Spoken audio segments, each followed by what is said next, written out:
That tail wag your dog gives you when you walk through the door, most people take it as a sign that everything's okay, like no matter what happened earlier, your dog already forgot about it. But that's not really how dogs work. Dogs don't just forget.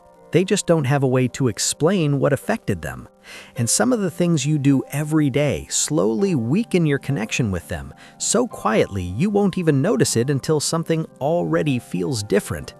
Here are 10 things your dog doesn't truly forgive. And number 5 is the one most people don't want to hear. Your dog knocked something over again. You've told them so many times already. So this time, you snap. And yeah, it works. They stop. They lower their body, ears back, avoiding you. But here's what's actually going on. Your dog doesn't understand your words. They understand energy and tone.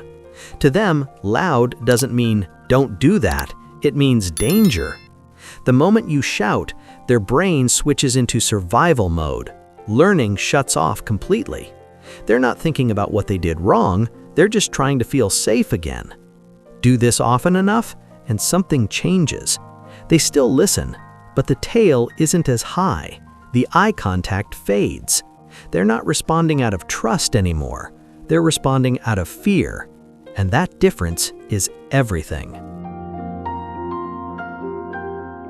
A lot of dog owners admitted this one, and it hits harder than it sounds. You take your dog outside, the best part of their day, and then spend the whole time looking at your phone. But walks aren't just about movement. To your dog, every smell is information. Every corner is something new to explore. And most importantly, they want to experience it with you. But when they look back, you're mentally somewhere else. Over time, the walk loses meaning, not because the world got boring, but because you stopped being part of it. Even 10 minutes of real attention changes everything. Your dog is focused on a toy. You want their attention, so you just take it. Seems small, right? But to your dog, that's a signal. Things they care about can disappear without warning, and that's where guarding begins. They start hiding toys, taking things to corners, becoming tense when you get close. It's called resource guarding, not because they're aggressive, but because they've learned they might lose what matters to them. Instead of taking, trade, offer something better, let them choose. One day, something is allowed. Next day, it's not. Your dog jumps on the couch, you laugh, maybe even film it. Tomorrow, same behavior, and you get annoyed. But your dog doesn't see different mood. They see, yesterday this was okay, and now it isn't. That confusion builds stress. When rules keep changing, dogs stop trying to understand them. And when they can't predict you, they start feeling uneasy around you. This one always causes arguments, because people say, my dog loves hugs. And sure, some dogs tolerate it, a few even enjoy it. But here's what most miss. Dogs don't hug each other. In their body language, being held like that can feel like restraint. So when you wrap your arms around them, some dogs freeze, lick their lips, turn their head away. Those are stress signals. But people miss them because the moment feels cute. Watch closely next time. If they lean into you, relaxed, soft body, they're okay. If they stiffen or try to move away, they're telling you something important. Ignoring that slowly damages trust. If you actually want to understand your dog better, hit the like button right now. Fun fact, it even turns into a little paw. Now, let's keep going, because the next ones can seriously affect your dog. You come home, trash everywhere. You call your dog and scold them. They look guilty. But here's the truth. If more than a few seconds passed, they don't connect your reaction to what happened. That guilty look is just a response to your tone, not an admission.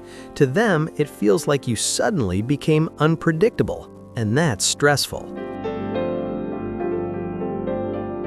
Your dog is sleeping peacefully. You go to pat or pick them up, and they react sharply. That's called sleep startle.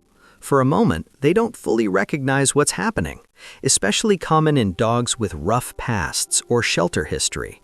Even a good dog can react defensively in that state. Let them wake up on their own. Imagine this situation. You have guests over. The energy in the room is loud, people are talking, moving around, maybe even trying to call your dog, and in your head, it feels natural to introduce them. After all, you know your dog is amazing. But your dog is standing at a distance. Their body is slightly lowered, ears pulled back, movements ostorojne. They're watching everything instead of participating. And instead of recognizing that hesitation, you encourage or even pressure them to come closer. Here's the problem. From your perspective, you're helping them get used to people.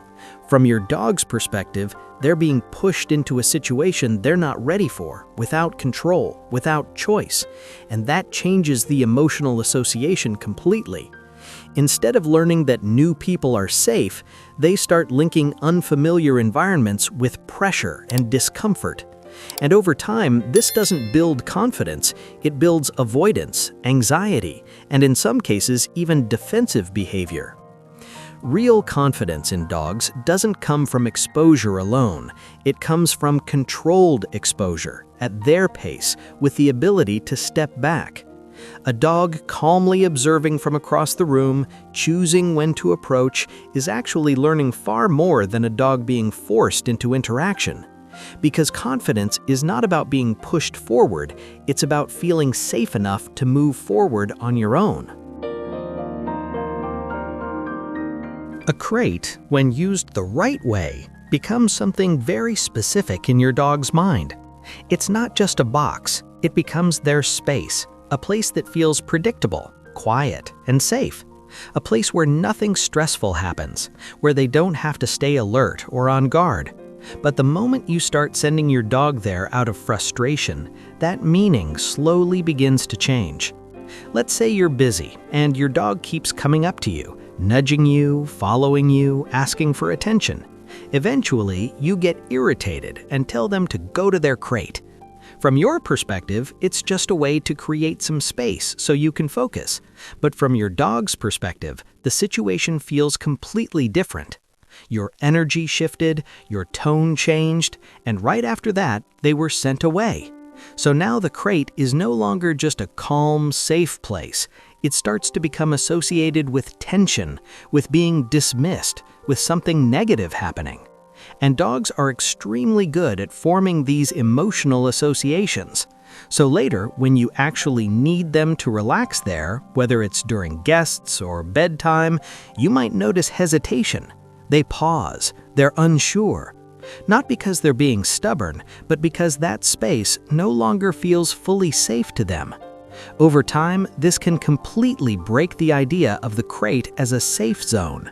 And once that trust is damaged, rebuilding it takes patience, consistency, and time. One of the most natural behaviors a dog has is greeting you with full emotional intensity. When you come home, they don't hold back. Their body moves, their tail goes fast, they're fully present in that moment. For them, this is not just excitement, it's connection. But in real life, you're busy. You're on the phone, carrying something, thinking about something else, or just not in the mood at that exact moment. So you push them away. You say, "Not now," maybe with a bit of tension in your voice. Individually, these moments seem small, but dogs learn through patterns, not single events. And when the same response repeats enough times, your dog starts adjusting their behavior. They begin to associate their expression of affection with interruption or mild rejection. So gradually, they reduce it.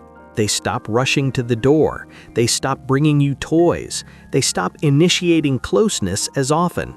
Not because they don't feel it anymore, but because they've learned it's not always welcomed. And this is one of the most subtle ways the bond between a dog and owner starts to weaken. Because connection isn't lost in one moment, it fades through repetition. And once that enthusiasm disappears, bringing it back is not instant. It requires rebuilding trust through consistent, positive responses over time. Your dog doesn't think in words, but they remember how you make them feel. And every single thing on this list can be fixed, starting from your next interaction. If you actually care about your dog and want to understand them on a deeper level, hit the like button, subscribe to the channel, and drop a comment below. Because the more you learn, the better your dog's life becomes.